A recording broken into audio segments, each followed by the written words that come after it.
Chairman പറഞ്ഞതിന്റെ അപ്പുറത്തേക്കൊന്നുമില്ല. പറഞ്ഞല്ലോ 2 ദിവസം എടുക്കുമെന്ന് പറഞ്ഞല്ലോ. ചർച്ച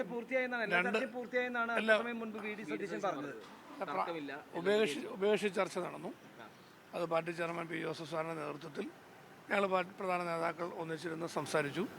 ആ ഉപേക്ഷിച്ച് ചർച്ചയിലൂടെ ഞങ്ങൾ കേരള കോൺഗ്രസിൻ്റെ ആവശ്യങ്ങൾ പറഞ്ഞിട്ടുണ്ട്. കോൺഗ്രസ്സിന് സാധ്യമായ കാര്യങ്ങൾ അല്ലെങ്കിൽ അവരുടെ ഭാഗത്ത് നിന്ന് ചെയ്യാവുന്ന കാര്യങ്ങൾ നാളെ ഡൽഹിയിൽ പോയ ശേഷം അവരും കൂട്ടായിട്ട് അവർക്കും ചർച്ച ചെയ്യേണ്ടതുണ്ട്. അതിനുശേഷം വീണ്ടും ഞങ്ങൾ പരസ്പരം ബന്ധപ്പെടാമെന്നാണ് പറഞ്ഞിരിക്കുന്നത്. ഈ സീറ്റ് വിട്ടുകൊടുക്കുന്നതുമായിട്ട് ബന്ധപ്പെട്ട് എന്തെങ്കിലും ചർച്ചകൾ വന്നിട്ടുണ്ടോ? ഇടുക്കി സീറ്റ് അടക്കം ജോസഫ് 2 ദിവസം എടുക്കുമെന്ന് പറഞ്ഞല്ലോ. 2 ദിവസം തീരുമാനമായിട്ടില്ല. തൊടുപുഴയിൽ പി ജെ ജോസഫ് മത്സരിക്കും. തീരുമാനമായില്ലെന്ന് പ്രതിപക്ഷ നേതാവ് പറഞ്ഞതുമായിട്ട് പരസ്പര വൈരുദ്ധ്യമാകേണ്ട കാര്യമില്ല. ഞങ്ങൾ ഒന്നിച്ചിരുന്ന് ഇപ്പോൾ ചർച്ചയായിട്ട് ഇറങ്ങിയുള്ളൂ. പ്രതിപക്ഷ നേതാവ് പറഞ്ഞതാണ് ശരി, പി ജോസഫ് സാർ പറഞ്ഞത് ശരിയാണ്. പാർട്ടി ചെയർമാൻ മത്സരിക്കും. എല്ലാം ടീം UDF സ്പിരിറ്റിലാണ്. അങ്ങനെയൊന്നുമില്ല. പാർട്ടിക്കുള്ള 10 സീറ്റ് കേരള കോൺഗ്രസ് പറഞ്ഞിട്ടുണ്ട്.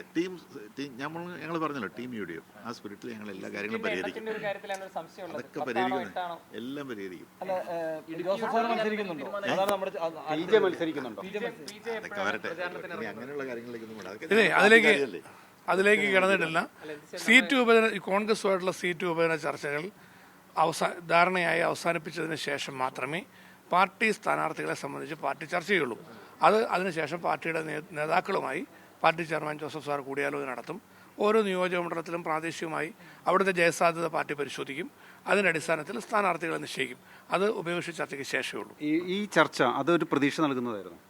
തീർച്ചയായിട്ടും കേരളത്തിൽ UDFന്റെ അധികാരത്തിൽ കൊണ്ടുവരുന്നതിനും UDFന്റെ ഭരണം വരുന്നതിനും UDF അധികാരത്തിൽ വരുന്നതിനും വേണ്ടി പ്രതിപക്ഷ നേതാവ് VD സതീശൻ പറയുന്ന പോലെ ടീം UDF എന്നതിൽ പോവുക എന്ന യോജിച്ച തീരുമാനം ഞങ്ങൾക്ക് എല്ലാവർക്കും ഉണ്ട്. തീർച്ചയായിട്ടും.